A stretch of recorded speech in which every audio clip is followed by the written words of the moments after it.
ರುದ್ರದೇವರು ಅವರು ನರ್ತನ ಮಾಡ್ತಾ ಇದ್ದಾರಂತೆ. ಆ ನರ್ತನ ಮಾಡುವಾಗ ಚಲಾಭಿಹಿ ಅಚಲಾಭಿಹಿ ಅಪಿ, ಕೆಲವು ಕೈಗಳನ್ನು ಕುಣಿಸ್ತಾ ಇದ್ದಾರೆ, ಕೆಲವು ಕೈಗಳನ್ನು ಹಾಗೆ ಇಟ್ಟಿದ್ದಾರೆ. ಅವರ ಕೈಯಲ್ಲಿ ಆಯುಧಗಳು ಇದೆಲ್ಲ ಇಟ್ಕೊಂಡು ನರ್ತನ ಮಾಡುವಾಗ ಕೆಲವು ಚಲನ ಆಗ್ತಾ ಇದೆ, ಕೆಲವು ಹಾಗೇ ಇದೆ. ಇಂತಹ ಅದ್ಭುತವಾದ ಚತುರ್ದಶ ಜಗಂತಿ ವಿಸ್ಮಯು 14 ಲೋಕ ರುದ್ರದೇವರ ಈ ಅದ್ಭುತವಾದ ನೃತ್ಯ. ಅವರ ನೃತ್ಯಕ್ಕೆ ತಾಂಡವ ನೃತ್ಯ ಅಂತ, ನಟರಾಜ ಅಂತಲೇ ರುದ್ರದೇವರ ಪ್ರಸಿದ್ಧವಾದ ಮತ್ತೊಂದು ನಾಮ.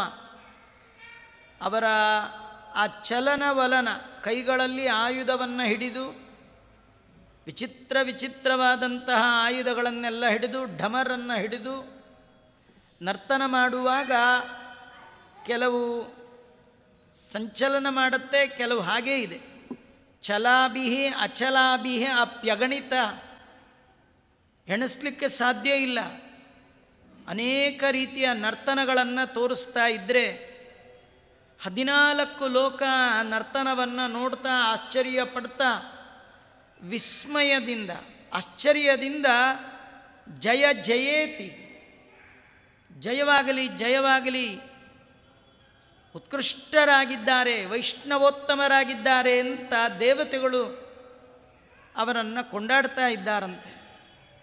ಅಂತಹ ರುದ್ರದೇವರು ನಮಗೆ ಅನುಗ್ರಹ ಮಾಡಲಿ ಅಂತ ಪ್ರಾರ್ಥನೆ ಮಾಡಿಕೊಳ್ತಾ ಇದ್ದಾರೆ. ಪುರತ್ರಿಪುರರಂಧನಂ ವಿವಿಧ ದೈತ್ಯ ವಿಧ್ವಂಸನಂ ಪರಾಕ್ರಮ ಪರಂಪರಾ ಅಪಿ ಪರಾ ನತೇ ವಿಸ್ಮಯು ಅಮರ್ಷ ಬಲಹರ್ಷಿತ ಕ್ಷುಭಿತ ವೃತ್ತ ನೇತ್ರತ್ರಯೋಜ್ವಲ ಜ್ವಲಜ್ವಲನ ಹೇಲಯ ಶಲಭಿತಂ ಹಿ ಲೋಕತ್ರಯಂ ಪುರತ್ರಿಪುರರಂಧನಂ ವಿವಿಧ ದೈತ್ಯ ವಿಧ್ವಂಸನಂ. ಪುರತ್ರಿಪುರರಂಧನಂ, ಹಿಂದೆ ತ್ರಿಪುರಾಸುರರು ಅಂತ ಪ್ರಸಿದ್ಧರಾಗಿರ್ತಕ್ಕಂಥ ದೈತ್ಯರು. ಅವರು 3 ಪಟ್ಟಣಗಳನ್ನು ಕಟ್ಟಿಕೊಂಡು ಆಳ್ತಾ ಇದ್ದರು. ಅಂತಹ ತ್ರಿಪುರಾಸುರರನ್ನು ಸಂಹಾರ ಮಾಡಿದವ. ಆ ಸಂದರ್ಭದಲ್ಲಿ ಬಂದಂತಹ ಅನೇಕ ರೀತಿ ದೈತ್ಯರು, ಆ ಎಲ್ಲ ದೈತ್ಯರನ್ನು ರುದ್ರದೇವರು ತಮ್ಮ ಪರಾಕ್ರಮ ಪರಂಪರ, ಒಂದಲ್ಲ ಎರಡಲ್ಲ, ಅಪರಂಪಾರವಾದಂತಹ ಪರಾಕ್ರಮದಿಂದ ಅವರನ್ನೆಲ್ಲ ಏನು ಗೆದ್ದಿದ್ದಾರೆ, ಎಲ್ಲರೂ ಆಶ್ಚರ್ಯಪಟ್ಟಿದ್ದಾರಂತೆ. ಇದೇನು ಆಶ್ಚರ್ಯ ಅಲ್ಲ ಅಂತ. ತ್ರಿಪುರವನ್ನು ರುದ್ರದೇವರು ಗೆದ್ದದ್ದು ಏನೂ ಆಶ್ಚರ್ಯ ಅಲ್ಲ.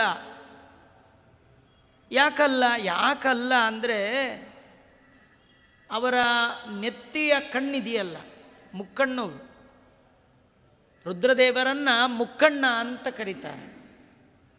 ಅವರ 3ನೇ ಕಣ್ಣೇನಿದೆ, ಅಮರ್ಷ ಬಲಹರ್ಷಿತ ಕ್ಷುಭಿತ ವೃತ್ತ ನೇತ್ರತ್ರಯೋಜ್ವಲ. ಅಮರ್ಷ, ಅವರು ಸಿಟ್ಟಿನಿಂದ ತಮ್ಮ ನೇತ್ರ, ವೃತ್ತವಾಗಿರುವಂಥ ಗೋಲಾಕಾರದ ನೇತ್ರವನ್ನೇನಾದರೂ ಒಮ್ಮೆ ಹೊರಡಿಸಿದ್ರು, ಕಣ್ಣು ಅರಳಿಸಿದ್ರು, 3ನೇ ಕಣ್ಣು ದೊಡ್ಡದಾಗಿ ಬಿಟ್ಟರು, ಅರಳಿಸಿದ್ರು ಅಂದರೆ ಸಾಕು, ಅದರಿಂದ ಹೊರಟಂತಹ ಜ್ವಾಲ, ಬೆಂಕಿ, ಅದಕ್ಕೆ ಜ್ವಲನ ಹೇಲಯ ಶಲಭಿತಮ್ಮಿ ಲೋಕತ್ರಯಂ. ಶಲಭಿತ ಅಂದರೆ ಮಿಡ್ತೆ, ಅದು ಹಾರತ್ತಲ್ಲ, ಸಣ್ಣ ಹುಳ ಮಿಡ್ತೆ. ಅಥವಾ ಈ ದೀಪದ ಹುಳು, ಈ ಮಳೆ ಬಂದರೆ ದೀಪದ ಹುಳು ಹೇಳತ್ತೆ. ದೀಪ ಕಂಡ್ರೆ ಅದೇನೋ ಅದಕ್ಕೊಂದು ಭಾರಿ ಅಟ್ರ್ಯಾಕ್ಷನ್. ಆ ದೀಪದ ಹತ್ರ ಬಂದು ಸುತ್ತಿ ಕಡೆಗೆ ರೆಕ್ಕೆ ಸುಟ್ಕೊಂಡು ಪ್ರಾಣನೂ ಕಳ್ಕೊಳ್ಳುತ್ತದೆ. ಆ ಹುಳ ಹೇಗೋ ಹಾಗೆ ಇಲ್ಲಿ ಹೇಳ್ತಾರೆ ಲೋಕತ್ರಯಂ ಜ್ವಲಜ್ವಲನ, 3 ಲೋಕ ರುದ್ರದೇವರ 3ನೇ ಕಣ್ಣಿಗೆ ಹೊರಟಂತಹ ಜ್ವಾಲೆ ಒಳಗೆ ಒಂದು ಮಿಡತೆಯಂತೆ ಆಗಿಬಿಡುತ್ತೆ, ಸುಟ್ಟು ಭಸ್ಮ ಆಗಿಬಿಡುತ್ತಂತೆ. ನೀವು ತ್ರಿಪುರಾಸುರರ ಕತೆ ಹೇಳಿದ್ರೆ 3 ಪಟ್ಟಣದ್ದು ಹೇಳಿದ್ರಿ, ಅದೇನು ವಿಸ್ಮಯ ರೀ. ರುದ್ರದೇವರು ಪ್ರಳಯ ಕಾಲದಲ್ಲಿ ಅವರ 3ನೇ ಕಣ್ಣನ್ನು ಬಿಟ್ಟರೆ ಸಾಕು, ಇಡೀ 3 ಲೋಕಗಳನ್ನು ಭಸ್ಮ ಮಾಡುವ ಶಕ್ತಿ ಅವರ ಕಣ್ಣಿನಿಂದ ಹೊರಟಂಥ ಒಂದು ಕಿಡಿಗಿದೆಯಂತೆ. ಕಿಡಿಗೆ ತುಂಬ ಟೈಮ್ ತಗೊಳ್ತಾ 3 ಲೋಕಗಳನ್ನು ಸುಡಲಿಕ್ಕೆ. ಅಂದರೆ ಒಂದು ಮಿಡತೆ ಹೇಗೆ ಸಾಯಬೇಕು ಹಾಗೆ ಲೋಕತ್ರಯವನ್ನು ಧ್ವಂಸ ಮಾಡುವಂಥದ್ದು ಅವರ ಪರಾಕ್ರಮ, ಅವರ ಮಹಿಮಾ. ಅಂಥವರು ಹಿಂದೆ ಪುರತ್ರಿಪುರ ರಂಧನಂ ವಿವಿಧ ದೈತ್ಯ ವಿಧ್ವಂಸನಂ ಪರಾಕ್ರಮ ಪರಂಪರಾ ಅಪಿ ಪರಾನತೆ ವಿಸ್ಮಯು ಅಮರ್ಷ ಬಲಹರ್ಷಿತ ಕ್ಷುಭಿತ ವೃತ್ತ ನೇತ್ರತ್ರಯೋ ಜ್ವಲಜ್ವಲನ ಹೇಲಯ ಶಲಭಿತಮ್ಮಿ ಲೋಕತ್ರಯಂ. ತ್ರಿಪುರಾಸುರರ ಸಂಹಾರ ಮಾಡಿದ್ದು, 3 ಪಟ್ಟಣಗಳನ್ನು ಸುಟ್ಟಿದ್ದು, ನಾಶಗೊಳಿಸಿದ್ದು. ರಂಧನಂ ಅಂದರೆ ನಾಶ, ಅದೇನು ದೊಡ್ಡದಲ್ಲ, ಅದೇನು ಆಶ್ಚರ್ಯಪಡುವಂಥ ಸಂಗತಿಯೂ ಅಲ್ಲ. ಯಾಕಂದರೆ ರುದ್ರದೇವರ 3ನೇ ಕಣ್ಣು ಅವರು ಸಿಟ್ಟಿನಿಂದ ಒಮ್ಮೆ ಅರಳಿದ ಕಣ್ಣುಗಳನ್ನು ಮಾಡಿಕೊಂಡ್ರೆ ಸಾಕು, ಅದರಿಂದ ಹೊರಟ ಒಂದು ಕಿಡಿ ಇಡೀ 3 ಲೋಕವನ್ನೇ ಸುಟ್ಟಾಕತ್ತೆ. ದೊಡ್ಡ ದೀಪ ಸಿಕ್ಕಂತಹ ಒಂದು ಮಿಡತೆಯಂತೆ ಅಂದಮೇಲೆ ಇನ್ನು 3 ಲೋಕಗಳನ್ನು, ಈ 3 ತ್ರಿಪುರವನ್ನು ಗೆದ್ದದ್ದು, ಅನೇಕ ದೈತ್ಯರನ್ನು ಕೊಂದದ್ದು ಇದೇನು ದೊಡ್ಡದಲ್ಲ ಅಂತ ವರ್ಣನೆ ಮಾಡಿದ್ದಾರೆ. ಅಂತಹ ರುದ್ರದೇವರು ನಮಗೆ ಅನುಗ್ರಹ ಮಾಡಲಿ. ರುದ್ರದೇವರ ಮಹಿಮೆಗಳನ್ನು ಚಿಂತನೆ ಮಾಡ್ತಾ ರುದ್ರದೇವರು ಏನೆಲ್ಲ ವೈಭವವನ್ನು ತೋರಿಸಿದ್ದಾರೆ, ಇದಕ್ಕೆಲ್ಲ ಕಾರಣ ಅವರ ಒಳಗಿರುವ ಭಗವಂತ, ಅವರು ಮಾಡುವ ಉಪಾಸನೆ, ಅವರು ಮಾಡುವ ಚಿಂತನೆ. ಅಂತಹ ರುದ್ರದೇವರು ನಮಗೆ ಅನುಗ್ರಹ ಮಾಡಲಿ. ಸಹಸ್ರ ನಯನೋ ಗುಹ ಸಹಸ್ರ ರಶ್ಮಿರ್ವಿದು ಬೃಹಸ್ಪತಿ ಉತಾತ್ಪತಿ ಸಸುರ ಸಿದ್ಧ ವಿದ್ಯಾಧರಾ ಭವತ್ ಪದಪರಾಯಣಾ ಶ್ರಿಯಮಿಮಾಮಗುಃ ಪ್ರಾರ್ಥಿನಾಂ ಭವಾನ್ ಸುರತರುದೃಶಂ ದಿಶ ಶಿವಾಂ ಶಿವಾವಲ್ಲಭ.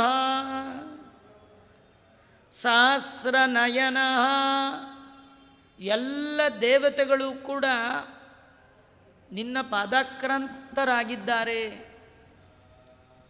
ಅದಕ್ಕೆ ಅವರಿಗೆ ಮಹಾದೇವ ಅಂತ ಕರೀತಾರೆ.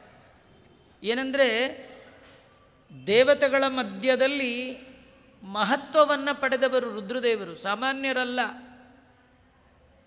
ಯಾವ್ಯಾವ ದೇವತೆಗಳು ಇವರಿಗೆ ವಂದನೆ ಮಾಡ್ತಾ ಇದ್ದಾರೆ, ಇವರ ಪದ ಪರಾಯಣರಾಗಿದ್ದಾರೆ, ಇವರ ಪಾದಾಕ್ರಾಂತರಾಗಿದ್ದಾರೆ. ಅಂದರೆ ಸಹಸ್ರನಯನ ಇಂದ್ರದೇವರು, ಆಮೇಲೆ ಸಹಸ್ರ ರಶ್ಮಿ ಸೂರ್ಯ, ಆಮೇಲೆ ವಿದು ಚಂದ್ರ, ಮತ್ತು ಬೃಹಸ್ಪತಿ ದೇವತಾ ಗುರು,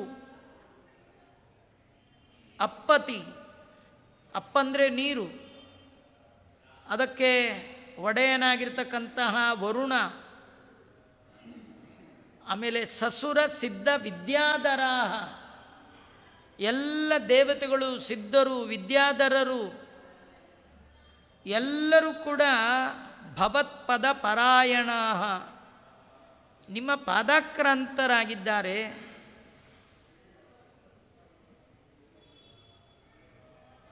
ಅಂತಹ ಅವರೆಲ್ಲ ನಿಮ್ಮಿಂದಲೇ ಸಂಪತ್ತನ್ನು ಪಡೆಯುವವರು. ಇಂದ್ರ ಚಂದ್ರಾದಿಗಳಿಗೆ ಏನು ಅವರ ಪಾಲಿನ ಸಂಪತ್ತು ಬರಬೇಕಿದ್ರು, ಪದವಿ ಬರಬೇಕಿದ್ರು, ಗೌರವ ಬರಬೇಕಿದ್ರು, ಅದೆಲ್ಲ ಯಾರಿಂದ ಬರಬೇಕು? ರುದ್ರದೇವರಿಂದ ಬರ್ತಕ್ಕಂಥದ್ದು. ಪ್ರಾರ್ಥಿನಾಂ ಭವಾನ್ ಸುರತರುಹು.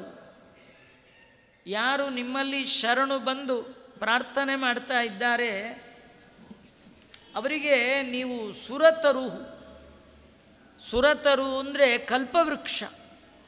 ಹೇಗೆ ಕಲ್ಪವೃಕ್ಷ ಕೇಳಿದ್ದೆಲ್ಲ ಕೊಡುತ್ತೋ ಹಾಗೆ ಕೇಳಿದ್ದನ್ನೆಲ್ಲ ಕೊಡುವಂತಹ ಶಕ್ತಿ ಭಗವಂತ ನಿಮಗೆ ಕೊಟ್ಟಿದ್ದಾನೆ. ಯಾರು ನಿಮ್ಮಲ್ಲಿ ಸದ್ಭಾವನೆಯಿಂದ ಸದ್ಭಕ್ತಿಯಿಂದ ಬರ್ತಾರೆ, ಯಾರ್ಯಾರೋ ಬರೋಲ್ಲ, ದೇವತೆಗಳೇ ಬರ್ತಾರೆ, ಇಂದ್ರಚಂದ್ರಾದಿಗಳು, ಅಂತಹವರಿಗೆ ಬೇಕಾದ ಸಂಪತ್ತನ್ನು ಕೊಡೋದರಲ್ಲಿ ಕಲ್ಪವೃಕ್ಷದಂತೆ ಇರುವ ನೀವು ನಮಗೂ ಕೂಡ ಮಂಗಳವನ್ನು ಉಂಟು ಮಾಡಿರಿ, ಸನ್ಮಂಗಳವನ್ನು ಉಂಟು ಮಾಡಿರಿ. ಶಿವ ಅತ್ಯಂತ ಮಾಂಗಲಿಕ ವ್ಯಕ್ತಿ, ಮಂಗಲಮಯ. ಒಂದು ತಲೆಯಲ್ಲಿ ಭಗವಂತನ ಪಾದೋದ್ಭವೆಯಾದ ಗಂಗೆಯನ್ನು ಧಾರಣೆ ಮಾಡಿದ್ದಾನೆ, ಇನ್ನೊಂದು ಬಾಯಲ್ಲಿ ಶ್ರೀಮದ್ ಭಾಗವತವನ್ನು ಇಟ್ಟಿದ್ದಾರೆ. ಅವರೇ ಶುಕಾಚಾರ್ಯರು. ಮೇಲೊಂದು ಗಂಗಾ, ಒಳಗೊಂದು ಗಂಗಾ. ಮೇಲಿನ ಗಂಗಾ ನಮ್ಮ ಹೊರಗಿನ ಮೈಲಿಗೆಯನ್ನು ಪಾಪವನ್ನು ಪರಿಹಾರ ಮಾಡಿದರೆ, ಅವರ ಮುಖಕಮಲದಿಂದಂತಹ ಬಂದ ಗಂಗಾ ಶ್ರೀಮದ್ ಭಾಗವತ ಗಂಗೆ ಕಿವಿಯ ಮೂಲಕ ಹೋಗಿ ನಮ್ಮ ಒಳ ಬಗೆಯನ್ನೇ ಶುದ್ಧ ಮಾಡುವಂಥದ್ದದು.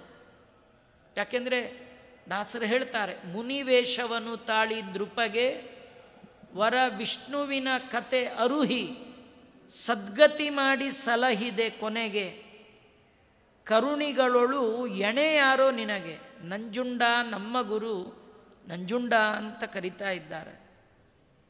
ಹಾಗಾಗಿ ಪ್ರಾರ್ಥಿನ ಯಾರು ನಿಮ್ಮಲ್ಲಿ ಆರ್ತರಾಗಿ ಬರ್ತಾರೆ, ನಿಮ್ಮ ಪಾದಕ್ಕೆ ಶರಣು ಬಂದಿದ್ದಾರೆ, ಅನ್ಯಥಾ ಶರಣಂ ನಾಸ್ತಿ ಅಂತ ಬರ್ತಾ ಇದ್ದಾರೆ, ಅನ್ಯನಲ್ಲವೋ ನಾನು ಗುರುವೆಂಬೆ ನಿನ್ನ, ಇನ್ನಾದರೂ ತೋರೋ ಹರಿಯ ಮುಕ್ಕಣ್ಣ.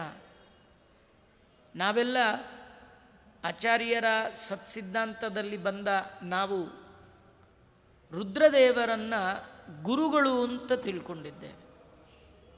ಅದನ್ನೇ ದಾಸರಂತಾರೆ, ಅನ್ಯನಲ್ಲವೋ ನಾನು ಗುರುವೆಂಬೆ ನಿನ್ನ. ಗುರುಗಳ ಕೆಲಸ ಏನು? ಶಿಷ್ಯನಿಗೆ ಯಥಾಯೋಗ್ಯವಾದ ಜ್ಞಾನವನ್ನು ಕೊಟ್ಟು ಸನ್ಮಾರ್ಗವನ್ನು ತೋರಿಸುವಂಥದ್ದು. ಭಾಗವತದಲ್ಲಿ ವರ್ಣನೆ ಮಾಡುವಾಗಲೂ ಇದೇ ಮಾತಿದೆ. ರುದ್ರದೇವರು ಶುಕಾಚಾರ್ಯರು ಇಬ್ಬರು ಒಂದೇ. ಇವರು ಎಂಥ ಗುರುಗಳು ನೋಡಿ. ನಮಗೆ ಜಗತ್ತಲ್ಲಿ ಸಿಗೋ ಗುರುಗಳೆಲ್ಲ ಹೊರಗಿನಿಂದ ಪಾಠ ಮಾಡುವವರಷ್ಟೇ, ಅವರು ನಮ್ಮ ಒಳಗೆ ಕೂತು ಅರ್ಥ ಮಾಡಿಸುವವರಲ್ಲ. ಹೇಳ್ತಾರೆ ನೋಡಿ ಕೆಲವರು, ನಾನು ಹೇಳೋ ಅಷ್ಟು ಹೇಳಿದೆ, ತಿಳ್ಕೊಂಡ್ರೆ ಅವನಿಗೆ, ತಿಳಿದೇ ಇದ್ರೆ ಇಲ್ಲ ಅಂತಾರೆ. ಆದರೆ ಶುಕಾಚಾರ್ಯರು ಎಂಥ ಗುರುಗಳು ಅಂದರೆ ಹೊರಗಿನ ಗುರುಗಳೂ ಹೌದು, ಒಳಗಿನ ಗುರುಗಳೂ ಹೌದು. ಈ ರೀತಿ ಗುರುತ್ವ ಮತ್ತೊಬ್ಬರಿಗಿಲ್ಲ. ಭಾಗವತ ಹೇಳುತ್ತೆ, ಸರ್ವಭೂತ ಹೃದಯಂ, ಎಲ್ಲ ಪ್ರಾಣಿಗಳ ಹೃದಯದ ಒಳಗೆ ಯಾರು ಕೂತಿದ್ದಾರೋ, ಹೃದಯದ ಒಳಗಿದ್ದು ಭಗವಂತನ ಜ್ಞಾನ ಬರುವ ಹಾಗೆ ಮಾಡಿ ಭಗವಂತನಲ್ಲಿ ಮನಸ್ಸು ಹೋಗುವ ಹಾಗೆ ಮಾಡ್ತಾರೋ ಅವರಿವರು. ಹಾಗ ರುದ್ರದೇವರಲ್ಲಿ ನಾವೇನು ಕೇಳಬೇಕು? ನಮ್ಮ ಮನಸ್ಸು ಹರಿಬಿಟ್ಟು ಹರಿದಾಡ್ತಾ ಇದೆ, ಹರಿಯ ಕಡೆ ಹರಿಸ್ರಿ. ಯಾಕೆಂದರೆ ಕೇಳಿದವ್ರಿಗೆ ಕೇಳಿದ್ದೆಲ್ಲ ಕೊಡುವ ಕಲ್ಪವೃಕ್ಷ ನೀವು. ನಾವು ಮತ್ತಿನ್ನೇನು ಕೇಳಲ್ಲ. ನಮಗೆ ಮಂಗಳಮಯವಾದ ದಾರಿಯನ್ನು ತೋರಿಸಿ ಉತ್ತಮವಾದ ಅನುಗ್ರಹವನ್ನು ಮಾಡಿ ಅಂತ ಕೇಳ್ತಾ ಇದ್ದಾರೆ. ಶ್ರೀಕೃಷ್ಣ ಅರ್ಪಣಮಸ್ತು. ಸರ್ವೇಂದ್ರಿಯ ಪ್ರೇರಕೇಣ ಶ್ರೀಪ್ರಾಣಪತಿನೇರಿತಃ ಯದವೋಚ ಮಹಂತೇನ ಪ್ರಿಯತಾಂ ಕಮಲಾಲಯ ಮಧ್ವೇಶ ಅರ್ಪಣಮಸ್ತು. ಕೃಷ್ಣಾರ್ಪಣಮಸ್ತು.